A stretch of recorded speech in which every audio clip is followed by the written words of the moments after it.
Hello, everyone. So welcome to our webinar. So let's wait for a little bit so that we can have more attendees and then we can kickstart the webinar, okay?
All right.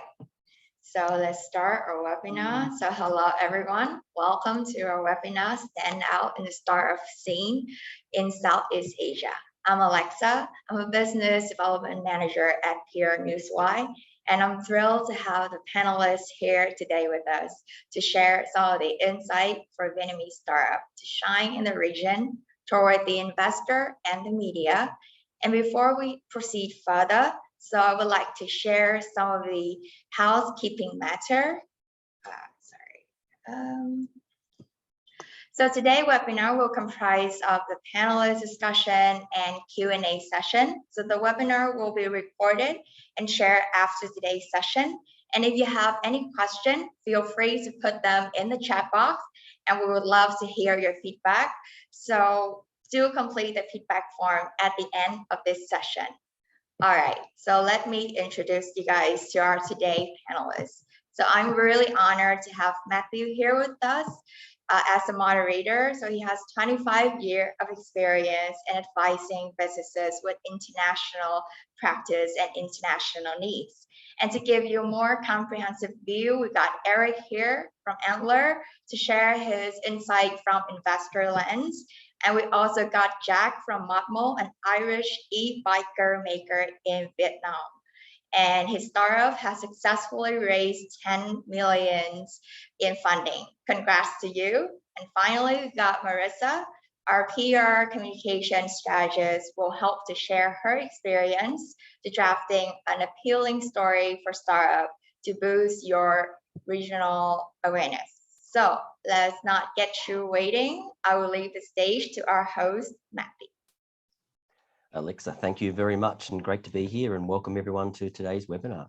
I'm going to work through this bit of a journey with our panelists to learn a bit about them and find out what works, what doesn't work, how to be successful, and some of the the tips and tricks that they'll be able to share with us. Q&A is really important. We'll get to that and throw during out the session, and towards the end we'll do a good Q&A session so we can delve a bit more into the questions that are relevant for you. I'm going to start a bit from background. So I'm going to throw first to actually Marissa first. Now, Marissa, as a journalist, it might seem strange in some ways to sort of focus on you to start up, but interestingly enough, you've probably got the most experience of anyone with regards to the variety and the breadth of startups that you've been involved with. So a bit about your background of where you got to in the startup scene today and, you know, what you were doing in that space. Mute, Marissa. Okay, thank you, Matthew, and thanks everyone for joining to this webinar. So yes, you are right that I was a journalist before for over 5 years, and actually after I really dig into this startup scene, I started to see that my journalist experiences has a really great benefits to know how to cover a wide variety of products and tech-related contents that are attractive for the journalists. So that's my experiences working in a feature magazine and doing more reviews about complicated products and technology appliances. and it's very challenging to it's very challenging to always learn about how to really crafting a story that is appealing for the journalist, and the most importantly is easy to understand for general public. And moving forward to how I enter to the PR sectors and the branding. So since 2017, I moved to branding and PR consultancy sector. So I started my career in Cision PR Newswire and putting PR analysis and metrics as my daily basis. So it's giving me very new experiences to really explore about how come a story, how come good narratives can really bring an impact to the company and also the startups. So in Cision, I learned a lot because a brief information about Cision itself. It's actually a PR software and media analytics company that over end-to-end solutions for the communication. So it allows me to do a lot of analysis about a sector, about a topic and a company, from the media databases, PR and media analytics, monitoring, to providing PR strategy and press release development based on in-depth analysis and outcomes from the tool. So for these past 5 years, if we speak about my experiences handling numerous startups and related tech company, I have helped numerous companies, including technology, startups, private equity, and some notable names, including in Indonesia is largest ID unicorns, such as like Bukalapak and also Traveloka. And I also working closely with some prominent venture capitals in Southeast Asia, including one big name is Venture. So a part of that, I also work closely with some government bodies in Asia Pacific, including those focusing on startup sectors and innovations in the regions, such as the Indonesian Ministry of Tourism and Creative Economy, which I help with the MSMEs going global, and also the in Ministry of Communications Informatics to help the entrepreneurship education relating to technology and the digital landscape. And the current one is with Taiwan Tech Arena, which is it is an initiative led by Taiwan's ministry to build a vibrant entrepreneurial ecosystem in Taiwan through community building and extensive incubation programs. So it's always challenging that I have the opportunities to always build and grow the startups through a good narrative with different approaches and storytelling. I think that's the key takeaway from what you've done with hundreds of startups is the story. You've got to get that story right. You've got to get that message out. They'll then feed into Eric, because Eric, you've been both sides of the fence. You've been an entrepreneur, you've done startups, you've seen the good and the bad, and now you fund startups and help them develop from an idea. So, you know, in a couple of minutes, just a bit about your background and where you've got to today and how you fit into the startup scene. Absolutely. Thank you, Matthew, for that. I started in London studying a very narrow kind of investment degree in the Square Mile in London, and then graduated and started working in investment banking. So I started in that kind of investment world. And then met a girl who's Vietnamese, and that's how I came to Vietnam. So I came here in 2011, and that's also, so I traversed over staying within private equity for my first year here in Vietnam, so staying within investments. And then the following 7-8 years, did a couple of e-commerce ventures. So I ventured down the entrepreneurial path and then came back to the investment world just recently to be the partner here for Enter, which is a global VC fund that set up camp here in Vietnam about 9 months ago.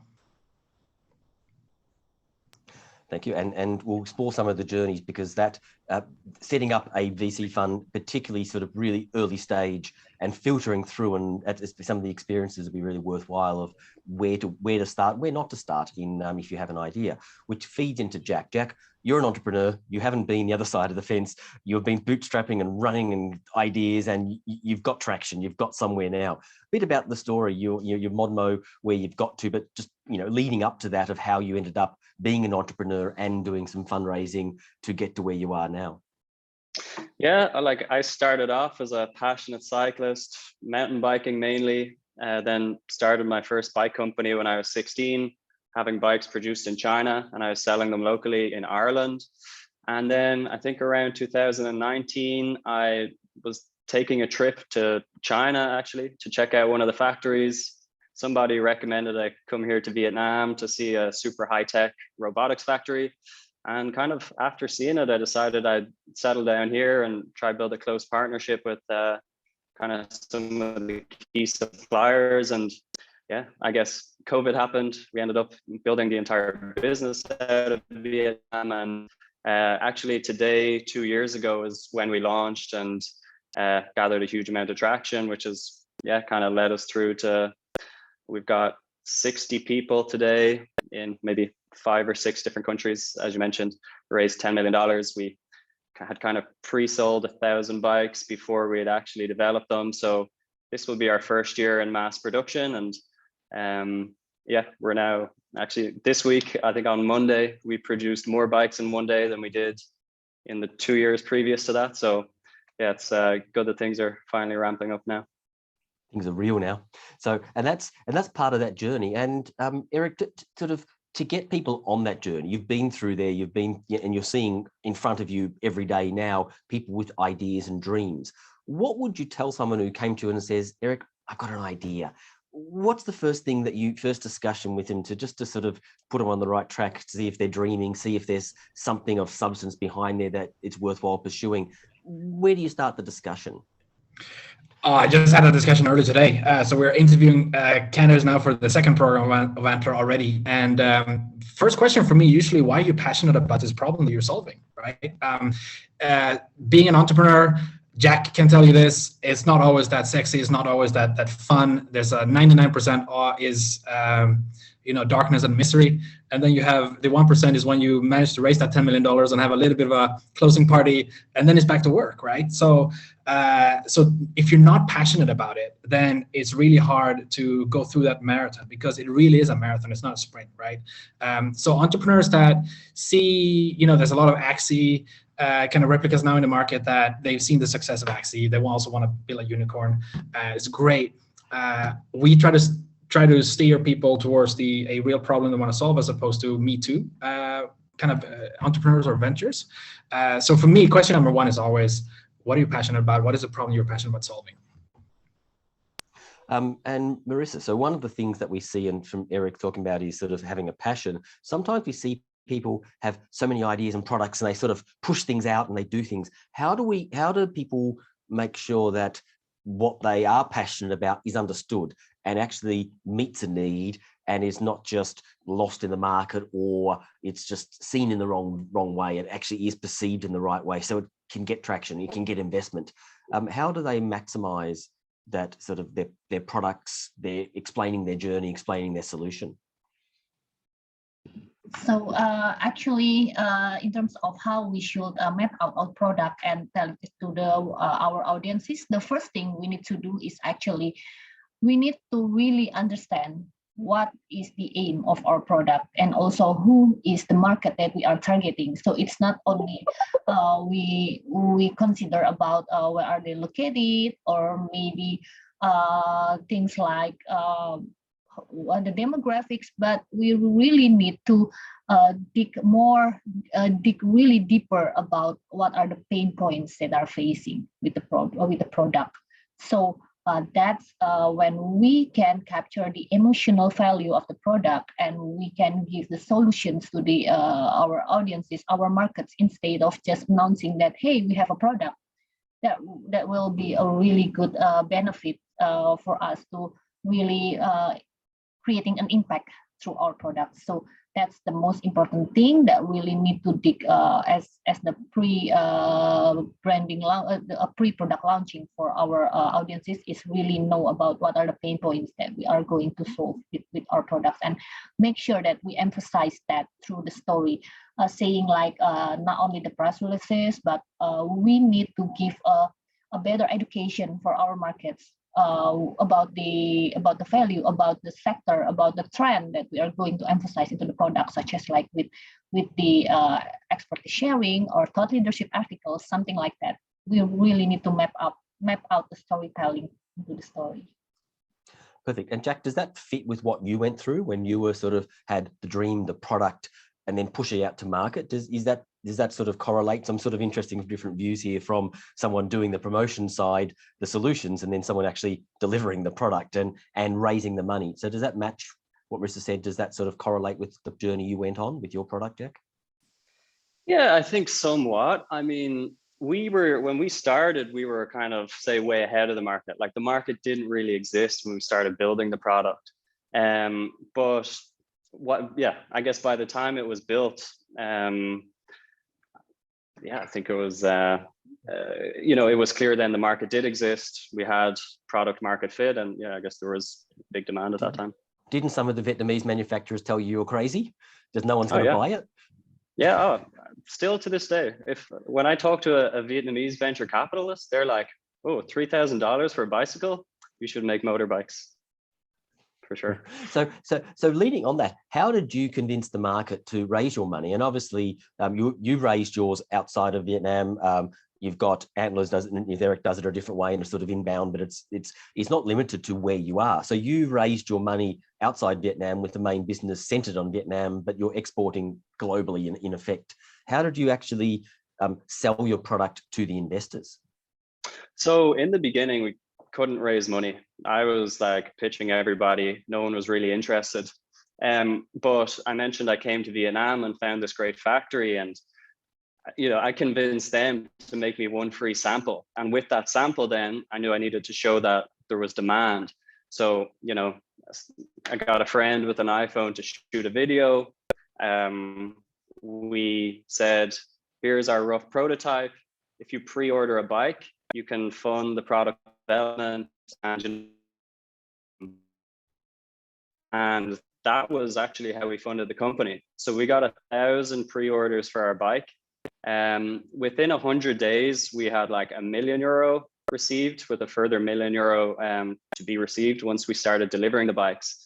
And then it was with that traction, we could kind of get to the next step. More investors. I think we raised kind of another €1 million kind of from some very close friends. And it just kind of went on from there, taking for more steps every time, getting further through the product development and building a real team. And I'll go back to Eric there. So let's assume you've got a business like Jack's, but it doesn't have to be anything to do with bikes, but they've raised their first round of money. They've got a product. What's the success? How do people be successful beyond that? Because these entrepreneurs, many times they've never had money. They've never had access. All of a sudden they've got a pool of funds. They've got people around them. How do they go to that next stage? Is that natural, or do they have to get outside people in? Is there reticence to sort of, grow and change? Sort of, Marissa talked about, dealing with some of these sort of the unicorns and getting there. It's a big journey. What happens after the first raising of money? Because you're putting your money in first here. You're trying to make sure they do get to that next stage. Absolutely. So when we put our money in, a lot of founders are itching to start the big marketing machine and get their word out there and do panels and get on Facebook and whatever else, right? So we keep that. The whole first phase of our program is essentially about validation, right? So when we're investing in a fairly validated and a vetted model, but that product market fit still needs to be proven, right? So you need to have paying customers and you need to acquire them at a decent customer acquisition cost and whatnot. So that keeps on going, right? So it's not, when you raise your first fund, you're not home free. That validation keeps on going and going. So and someone like Jack, I mean, from day one, his kind of position as the CEO and founder of the company has changed several times. The JD has changed because he is going to different growth stages. So it's not just about raising that first round and then all is well. Suddenly now you have people who are looking into your balance sheet, your income statement, who are probably getting on monthly or quarterly calls with you to see what the traction is. So that's really when the game starts, right? And hopefully by that time you have a strong kind of consensus on your product market fit, or you have very, very strong validation of it, and that's when that's the route you then take and continue validation with the additional funding you have. So that's how we work with our companies, as being the first money in whatever we invest in. Fantastic. And Marissa, so some of the failures do happen. We see failures. What are your thoughts? And you get the visibility of course a wide range of companies that you are involved with, you promote. Some do fail. Some fail when they're first raising or later raisings because products change or something's not right. What are some of the key experiences you have for the failure points, for those things people get wrong? And I'm doing this so people learn from that and don't make those mistakes. Okay, so if we speak about the most failure that most of maybe I can say that I cannot say that it's totally failure, but maybe the barriers that most startups face in the first branding strategy. So actually, like I said before, they don't really know about their market. So it's kind of lack of market research, or but the target audiences, the pain points, and also how they should cover the story that are appealing for them, for their audiences. So when they don't understand about what they're going to publish, what they're going to target, they will just only announcing the product and the technology that they have as is. I mean, like using all the technology terminology, the technological term, and also using all the difficult sentences and words that not every people understand about it. And then when the press release is published and the news published, no one really engage with the story because it's hard to understand, especially when we use a lot of the difficult terms. So it's really important to doing the analysis and also really monitor about what kind of topics that the journalist is looking for, what kind of story that people in certain areas are actually looking for, the pain points, and how they cover the emotional story and the narratives into the media. So to do this, we are fortunate because at the moment there are a lot of technology, a lot of software, such as like as we over in Session Communication Suite, that we can always analyze about the key topics, about the SEO, about the keywords that we better to use into the story. So it can capture our audience's needs, our audience's pain points, and the most importantly is we can do a conversational story and know how they actually communicate each other into the story. So that's the most important thing to sum up. So we need to put more trust about the product from our audiences. And the second one, make a simple word that easy to understand by our audiences, because they can just engage with the story that to read a story that they feel like communicate with their peers and friends instead of being taught with the news and the difficult terms. Perfect. There's got a few questions coming through, and everyone, I will come back to them shortly, but there may be partly answers we're going through, so please keep throwing those questions. Jack, as an entrepreneur, what's the thing that worries you most at the stage you're at now? And this is an interesting question that I've asked sometimes. It's always different depending which stage you're of the cycle. What's the biggest concern, the thing that keeps you awake at night about your business now, without giving away any trade secrets or making people sort of take advantage of you, of course? What would that be? Well, like being in a hardware business, it is the supply chain for sure. It's honestly, it's like almost every difficulty we have is based on the supply chain, and so many uncertainties. Like, you know, obviously we've got our targets and we're getting there. You know, we've about, say, 60 parts on our bike. And I think a great example is like last week, you know, we had a shipment of 2,000 components arrive and they had all been produced slightly wrong. And like, you know, we're on target to have absolutely our best month ever. And then we kind of get slapped in the face with that. So yeah, just being in a hardware startup, for me, it's certainly supply chain. Fantastic. And Eric, what else do you see the concerns, particularly these early stages that you deal with? A lot of them are B2B, B2C, a lot of them are very tech focused. You know, is it regulation? Is it structuring? Is it product development? Is it understanding a need? What is the biggest sort of issue that they face trying to get to that next level when you're dealing with so many diverse backgrounds, diverse cultures? Even though they're in Vietnam, it's a wide range of cultures you're dealing with. What would those, or one or a number of those issues be that sort of affects or impacts the startups you deal with? I think the hardest thing for entrepreneurs is actually building something that people really love, right? That's the absolute hard thing. So getting to that. You mentioned passion a few times, and that keeps coming back through it. Passion. Yeah, and so that's passion for the problem, but then also building something that other people like, right? So you know, you look at your who you're targeting, what are their underserved needs, and what's your value proposition to them, right? Getting that formula absolutely right is super difficult. But Vietnam is really good in a way that you can, you know, when I was running my last startup, I had 50 staff here in Vietnam, and my buddy, my best friend, had a fintech startup in London with 3 people, and we had the same overheads.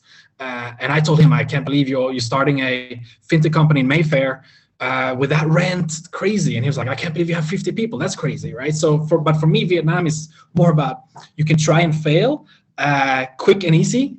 You have a big kind of market, big population, fairly big market depending on which vertical you're looking at. So to me, I rather look at those opportunities. But yeah, getting that validation, I think, is always hard. But one of the good things in Vietnam is that, you know, you can do kind of gritty bootstrapping and trying to get that, and then you go SCA and global. And just following up, Eric, just again, it is that I mentioned that nationalities and different cultures sitting in there. What's driving the entrepreneurs in Vietnam? You from in particular these foreign mix in Vietnam? Where's sort of what's driving from a nationality, a cultural perspective, and where you're seeing your potential startups that you're investing in come from? So when we put the Antwerp flag in the ground here, we were thinking, okay, probably going to have something like 80% of Vietnamese nationals applying to our program, and then 20% maybe overseas Vietnamese and expats. First program, we had 45% non-Vietnamese and 55% Vietnamese. There's a big diaspora of just, and this is also during COVID time. So this is when travel, inbound, outbound travel is restricted, right? So these are expats and non-Vietnamese are here on the ground. Our mission has always been uplift Vietnamese startups and founders in Vietnam to a global level.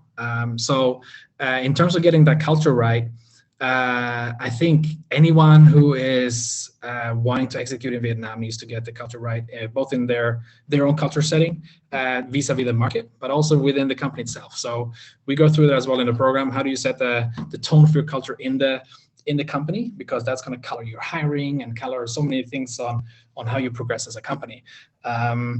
There's no kind of one size fits all formula for it. I think it's down to the preference of the founders, the preference, you know, how the market is, what they're hiring for, what the specific vertical is they're hiring for. But again, it's you know, I think again, I love to look at this positive. I think Vietnam is an excellent, amazing place to execute in. So yeah, but we were surprised with the high ratio of non-Vietnamese for the first cohort. And Marissa, that sort of, do you see that across Southeast Asia as a whole, where you've got it isn't sort of only a home ground turf for each country? It is very much a mix. It is people that cross borders. It's much broader than just looking at country by country with nationalities and successful products. I know a lot of the unicorns are homegrown, but there's a lot of expats or international people involved in those unicorns, those startups across Southeast Asia. Is that what you're seeing? Yeah, so I agree that actually when we speak about the startups opportunity in Southeast Asia markets, so we cannot speak about only between one country and another country like differently, because everything is actually aligning. So I can see that some of the largest opportunity for the startups and the largest startups that has been grown at the moment is actually from a country with a similar characteristic, like maybe Indonesia, Vietnam, Thailand. So it is very interesting to see that those countries have similar characteristics, not only in terms of the culture, but also the challenges that faced by the citizens, from the infrastructure, from the employment, or anything, that we actually have a similar mission to bring a better society. So when I help, let's say like the unicorn in Indonesia, it's actually aligned to help the similar situations in Vietnam. So I think that's a really good idea if the startups can consistently put the stories to the publications, and then giving the opportunity for the other regions to also see the story and learn from there, because we can always look that hey, we don't with our products, with our technology, and I'm not only trying to solve the problems in my countries, but bigger picture that is the global, the region wide, and also this giving the inspirations and making more impact to other countries to also implement maybe the similar products and also the similar solutions. So from the pioneer that you put into the product, you can give a wider impact to the whole society, not only in your area. Fantastic. I'm going to come back to you, Jack, in a second. I'm going to start with the Q&A, so some good, interesting questions. But before I do that, sort of mixing through there, Eric, of your first round, the round you just did at Antler for the sort of the venture, the VC funding, what proportion were product based versus what proportion were e-commerce or digital based? Good question. A majority was e-commerce digital based. We had one hardware company coming through. Would love to see more, but the problem with a program like ours, the first phase is 10 weeks, and coming in with a hardware idea, you got to prototype it and whatnot, and that usually takes a little bit longer than the time setting we have. So usually what happens is the coming through we see more kind of tech, SaaS enabled or type business, as opposed to agility. The agility is really important, to move fast and play around fast. That's right. Yeah, that's right. Yeah. Which for Jack was not so. It's a long journey for something like yours. Now I'll start with a Q&A because I think it feeds into this whole example here. So one of the questions that is put to us is, how do you refine and retain people working from Vietnam? Because retention is challenging. Finding key people, you're up to 55 people in country. How do you find and retain to sort of in this startup to keep this business going, the agility that you need, but you've got a product and you need long-term retention of skilled staff? Was that directed towards me? That's Jack. Yeah, absolutely. You're the one with the biggest challenge there. Yes. Yeah, I mean, like, I can't say I'm, base my decisions off science, but it's really about building a good work environment. Like, for example, Matthew, you might know, we didn't move into, an office. We just took a big villa in Thao Dien. We've got swimming pool, kayaks. We had pet ducks for a long time. It's certainly like given the Vietnamese guys like the power and like the budget to be able to, bring their ideas to life as well. I try and bring a lot of kind of the Western culture into Vietnam, like, like Dublin, where I'm from, would be full of all the tech companies like Facebook and offering the free lunches and stuff. So, in Vietnam, it's so cost effective for us to do something like that. Of course, we have free lunches for the staff every day, and like we just have a ton of little perks, and just really try and make it a great place to work. Treat people fairly, I think we pay pretty decently in comparison, probably maybe to a local company. So I think it's just a combination of all of those. But I mean, certainly the passion behind the product is probably what keeps people long term. And I'm just interested, I've got another question for you, Jack, but just interesting, Eric, I'd love to see some ducks in your offices walking around the century. That'd be fantastic. That'd be amazing. Yeah, so I don't know, Jack, if you've been to a lot of weddings. So I took the approach of going, not trying to infuse my Western culture, but instead adapting to the Vietnamese culture. So I've been to so many weddings, met parents. Sometimes even before hiring someone, I had to go and meet the parents to say, hey, this is what we're all about. Don't worry, I'll take care of your son or your daughter when they come and work for me, things like that. So I think anyone choosing a career path is almost like many things in Vietnam is a family decision. As you know, so as their boss or whatever, the CEO or the co-founder of the company, you can have a lot of gravitas showing up to someone's wedding, and that goes a long way, in my experience, and creates very thankful and loyal employees. I can relate to that of my 17 years here. The number of weddings, it's I couldn't count now how many I've been to. So Jack, a follow-up question on that is the scaling up. So you've got your staff, you're trying to get their attention, you're creating that culture. How do you keep the momentum going? How do you reach the output? You know, in one day, you've done more than 2 years. How are you going to keep that momentum going? As you've got some money behind you, but money's not as important as that momentum and don't letting it stop. You've got supply chain issues. Can you keep that going? How do you do it? Oh yeah, I mean, for us, yeah, it's just driving as hard as we can. I think everybody's super aligned. You see, maybe it's easy because everybody in Vietnam is 100% focused on producing more bikes. Like that's it. We don't really do any marketing or anything else here. And you know, we want to do 10,000 this year, which is, you know, a massive amount. So we've got this mountain to climb, and yeah, I think keeping people focused has actually kind of been one of the easier parts. Yeah, and like it's all about, for sure, we've never had the resources we needed to. Like we didn't have the equipment, we didn't have the headcount, we didn't have the factory, the suppliers, anything like that. But I guess, yeah, raising the money has just kind of given us the tools we need to do our job. So, you know, often like talking to a lot of, say, the founding team, just catching up with them, they're like, you know what, the job has actually almost gotten easier recently because it's not one person doing absolutely everything. And, you know, nobody's going home before 9 or 10 p.m. in the evenings, but now each of the like founding team now has their own small teams, which, you know, really helps us like drive and have, you know, each person has a much bigger impact on the department. So yeah, I think it's been pretty good recently. Fantastic. I'll ask anyone out there for Q&A. So start putting your questions. You'd like to hear anything from any of the three founders, or three speakers here.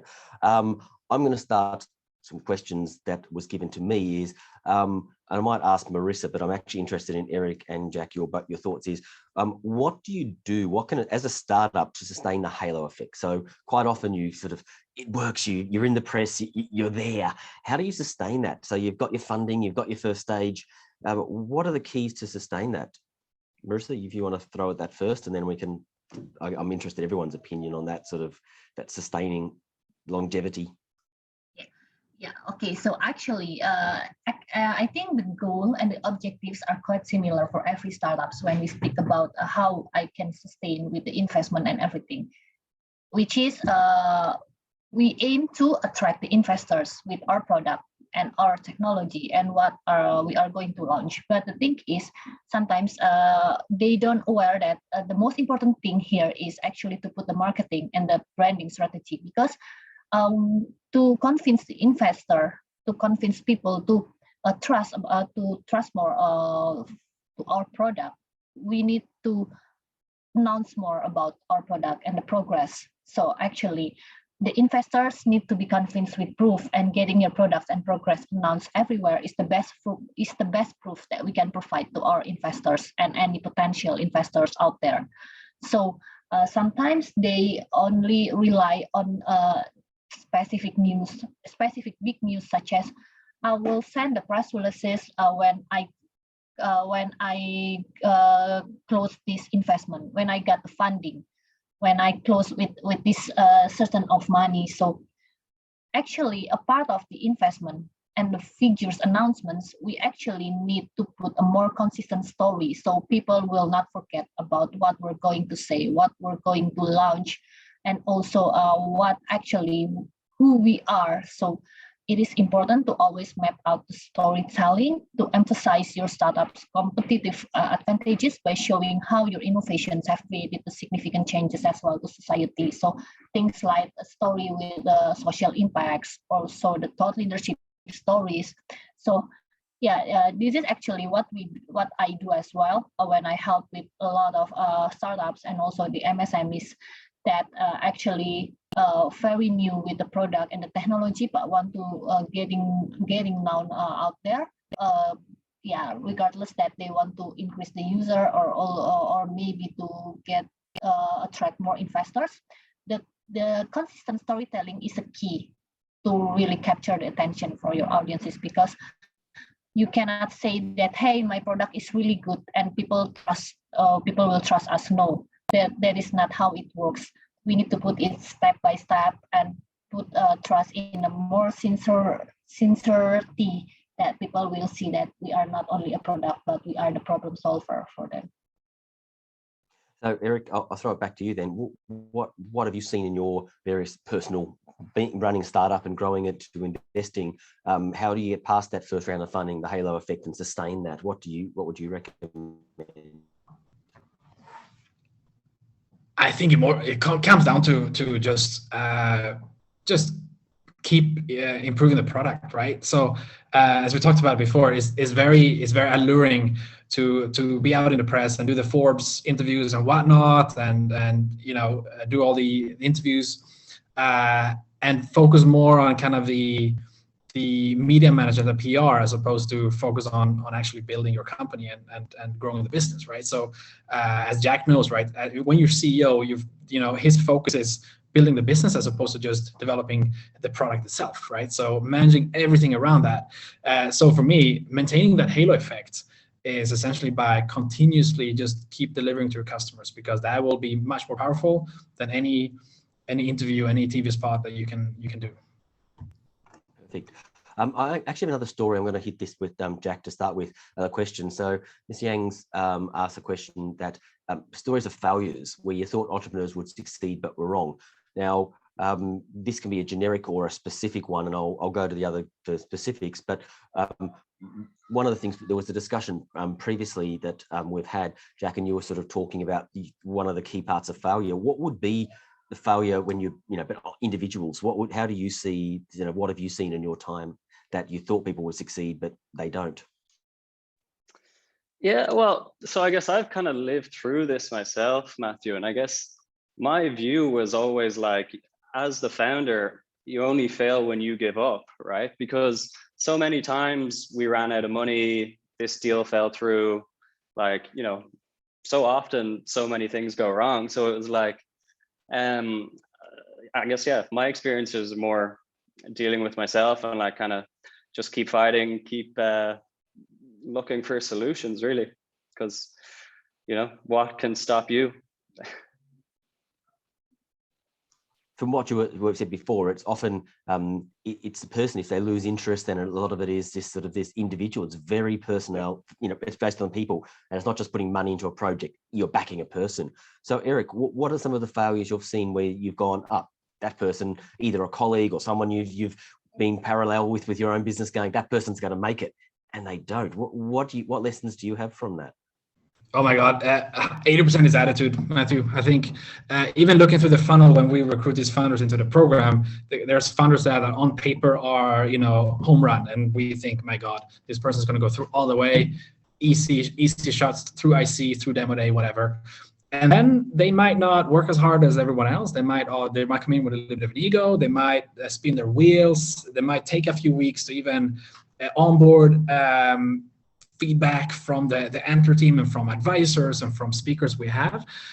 So for me, it comes down to it's luckily it's a soft skill, right? So it's less about your experience and more about just how willing you are to work hard, take on board feedback, and just roll with the punches. So for me, that's usually where, at least in the early stage, where most of the founders fail.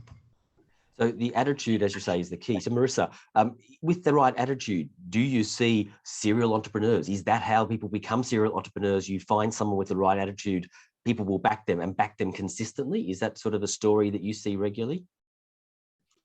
Okay, so when we speak about the story, so actually we don't come with only maybe a story that aim to with a significant purpose with the story, but maybe we can put a more value. We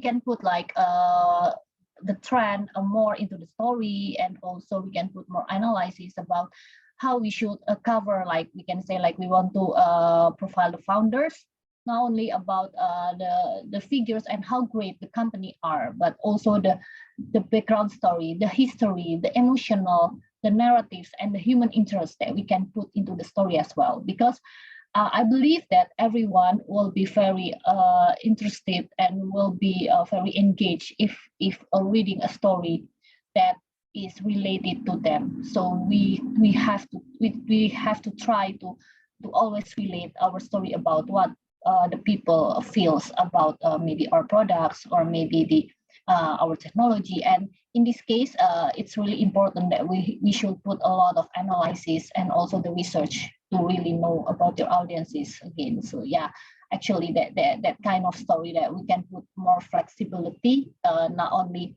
into the announcement, but also put more emotional and the human interest into the story. Fantastic. Now we've got a Q&A, a question in the chat box here from Ms. Yang. So question for Jack, you probably can read that. You've done, an impressive case study for what you've gone through, particularly it has been a journey, and as you explained.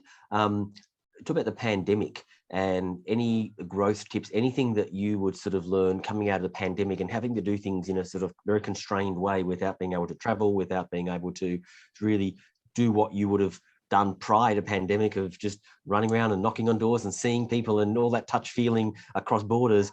What have you learned from that, during this pandemic period with regard to startups and your success? Yeah, I would say the pandemic put us in some pretty difficult situations, and looking back, they were always, we achieved the most when we kind of had our backs to a wall, when we had no options, and there was no other option but to just do it. So yeah, the pandemic was really difficult, but it also created opportunities. A lot of bigger businesses couldn't adapt, but we were starting in the pandemic. So maybe one example was like the bike industry, right? It went through insane growth just in the beginning of the pandemic, when of course factories were closing. Previously, when you're buying a component from a supplier, you never wait more than 2 months, and then straight away the production lead times went up to like 2 years.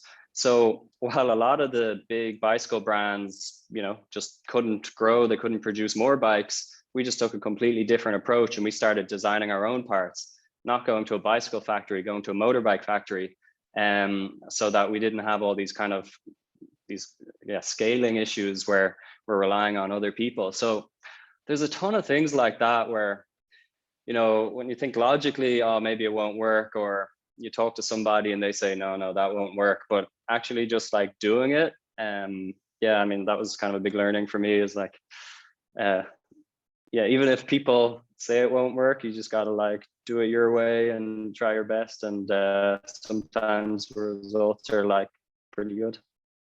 So the agility that's been forced upon you by a pandemic probably makes you a better startup, and probably other peers around you as well, probably in the same boat. Yeah, for sure. Eric, I'll start with you. Another question about what's happening in 2022. So Vietnamese startups, what do you see for 2022? What's happening at the moment? What are you focusing on, or where do you think the startup scene is going to go? We had a massive influx of applications in our first cohort about medtech. So that was interesting. Obviously, a COVID pushed kind of, I think, initiative that a lot of people saw. There was a lot of weaknesses in the kind of medical field here in Vietnam. So a lot of founders applied to say, hey, here's a problem I know solve. And it was both B2B and B2C solutions. For 2022, I think we haven't seen a super strong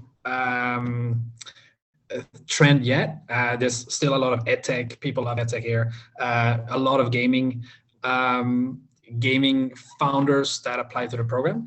I think Vietnam has a love affair with gaming historically. First unicorn VNG was a gaming company. Now we have Axie. And you guys all remember Flappy Bird, which was a Vietnamese global phenomenon. So there's something about gaming. So I wouldn't count gaming out as well. There's going to be another Axie there at some point.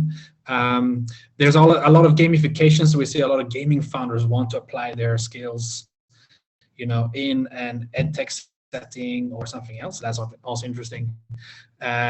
But in general, yeah, I think there's no clear kind of theme for 2022 apart from no one seems to be slowing down otherwise, right? So we were a little bit scared as well. How is the pandemic impacting people to want to go the entrepreneurial route? You know, do they rather want to stay in a fixed in a corporate position with a fixed salary? But it doesn't seem to be slowing many people down, right? We have still a lot of influx of founders, and again, the subsectors that we see coming through are quite diverse. Fantastic. Marissa, what do you see, particularly focusing on Vietnam, which is you cover a much broader area, but I'm also to follow up on Eric's, do you see any trends for 2022 in Vietnam or Southeast Asia? But I'm sort of curious to where you see things going at the moment in the entrepreneur space. And so, you know, Eric sees things in a certain way. Do you concur, or do you see different areas?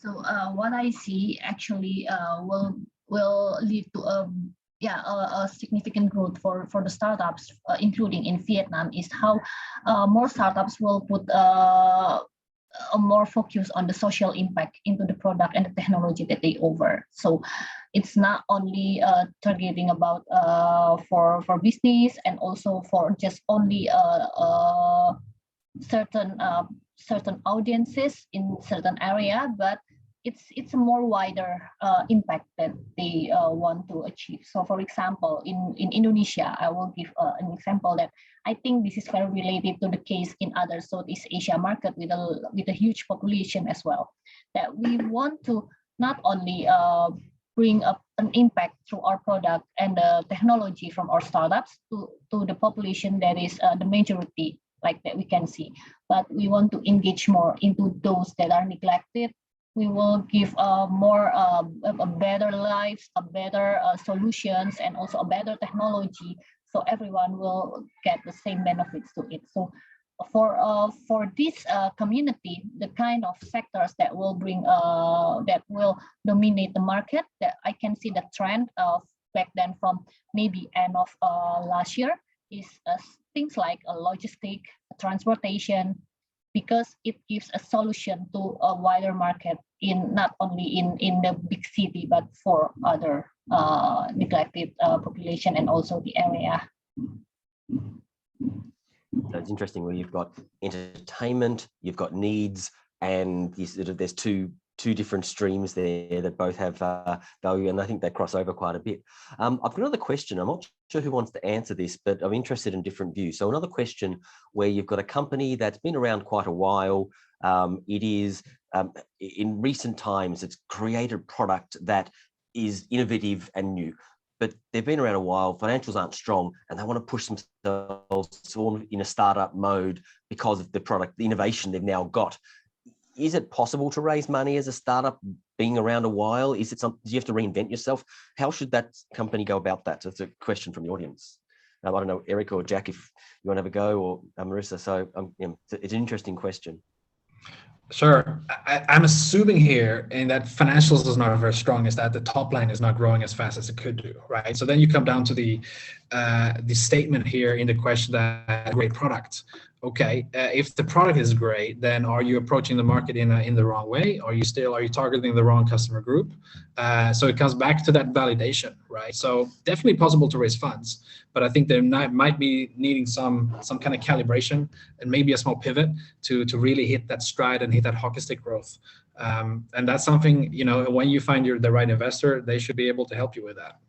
So the validation, and which is what Jack had gone through, is sell a bunch to show that there's demand out there, and then people will chase you, and that's the hockey stick validation where it goes for those products. Jack, is that what you went through? Is that the experience? You couldn't raise money until you had the money, almost? Yeah, pretty much. Yeah, we certainly needed the money first, but it was more than that. It was an understanding of the market. You know, I couldn't find that in Vietnam talking to VCs, but as soon as I got back to Ireland, I think I was back 2 days, the first conversation, you know, everybody's like, oh, this makes sense. You know, you can see everybody cycling around on electric bikes. So for me, yeah, what Vietnam was missing was an understanding of the market. So in some ways, what I get out of this is also get close to where the understanding will be. So if the market, you might have the back office in Vietnam, but if the market, the understanding is outside, it's another part of Asia or a different part of Europe, or for example, get close to that, because that's where the funding is going to come from. Yeah, for sure. Yeah. I mean, what Jack did, is, we see a lot of, especially early stage founders that are pitching, and in their pitch they say, I think, or I believe. But when you bring data, when you bring actual validation, hard evidence, like Jack, I have an order list here, can you fund me? The conversation is completely different, right? So focus on that in these investor meetings, and the conversation will become much more easy, because you can't argue against that data, right? If people are willing to pay money and to put money in, put deposits in, great, you got to have something. Then you remove yourself for the hypothesis, and you show exactly, the real traction, and that's super, super powerful. And that correlates, actually, that's what we've heard Marissa and Jack was saying, you've got to have something of, they're powerful, but that data is very important. We've got 4 minutes left, so there's no other questions sitting there. I'm going to throw the floor back open. I'll start with Marissa, go Jack, and finish with Eric. Sort of what final tips do you have if you have to sort of do a 1 minute brain dump to someone to sort of educate the startups of what they should be thinking about, and just really focus elevator pitch now? What would you tell a startup? So Marissa, what would you do in your 1 minute elevator pitch to finish up? Okay, so maybe one tips that I should bring to startups, that especially for them who aims to expand products to wider markets. So I have talked a lot more about how we should understand our target audiences, our target markets, doing the analysis and everything. But when you found about it, and you think that you already found your target audiences, target markets, right? The next step is please be open-minded with any opportunity and any expansion from the markets. And these kind of things, I can say that we can achieve through the consistent story and the publications as well. So it's important to always prove the story and publish it to the audiences in a wider area, because I have maybe a short story about one case study from a startups that we're handling, focusing in food production technology. Actually, they initially targeting to specific markets, but surprisingly, when they publish the news globally through the publication, through the media, and put the contact and the more details about the company, they get another opportunity from different markets, from different countries that they never think about before. So when you put a story, maybe a specific tips and very important for startups, when you put stories consistently to the audiences, and also be open-minded about the new markets that you aim to reach, you can reach better. Actually, you will never know that you will get something that you never think before. For example, like target audiences that you never targeted before. Okay, fantastic. Jack, your 60-second elevator pitch for startups of what you would share with them? Yeah, I would really just say launch before you're ready. You need to show something in order to get traction, and having even a photoshopped image of what you want to create can bring you a long way in terms of customers or potentially investors, things like that. So, and again, you don't really need to listen to the experts. I find in the early days, the experts were almost always wrong, because you got to be super creative when you're starting from zero and, kind of growth hacking. So yeah, it's like, if you really believe in your idea, you kind of just got to do it and be pretty ruthless, not to listen to the people who aren't going to support you. Fantastic. There's a role for experts, but there's a role for the entrepreneur just to do what they need to do. So Eric, the experts are great later, I think. Sorry. Yeah, true. That's okay. No, so just in 60 seconds, you've got the floor. The last comments, Eric, what's your elevator pitch for startups for teaching them something? Yeah, keep your pitch very simple. We see so many pitches coming through, and when it takes too long for us to kind of, what is this business actually doing? It creates frustration and questions back and forth. So that two-liner in the beginning of a pitch to really emphasize what the problem you're solving or what you're actually doing with the company, I think is super, super important. And then secondly, the audience, put the audience in the problem you want to solve. So make sure they feel part of the story. No one cares about your story. They care about themselves in your story, right? So I would make sure that the pitch is super, super clean, super simple, simpler than you think. And that will vote for, that's 80% of getting your foot in the door and having a great conversation with an investor. Fantastic. So that's our time up for today. So Eric, thank you so much. Marissa, thank you very much. And Jack, thank you so much. I've learned a lot from this. I'm sure we could have talked for hours because there's a lot of lessons that you've all learned, and you know, sharing those is it's almost like therapy sometimes, is hearing from people, so that, you know, there's the ability, we can do it, and there's an opportunity. So thank you again so much. Thank you everyone for attending. I'm going to hand back across to Alexa now to do the closing, and appreciate everyone today for joining. So Alexa, back across to you. Yeah, thank you so much, you guys, for sharing. I mean, a big thanks to you, Matthew, Eric, Jack, and Marissa, for sharing a lot of your stories. I actually prepared some of the key takeaway, but I believe that the key takeaway is much more than what I have prepared. So we will, doing the recording as well as the recap, share it again with you guys. And yeah, I hope that our audience have some of ideas for their startup. And don't hesitate to share with us your feedbacks, and see you again in our upcoming events. So thank you, everyone. Yeah. Thank you, guys. Thank you. Yeah, bye-bye. Bye.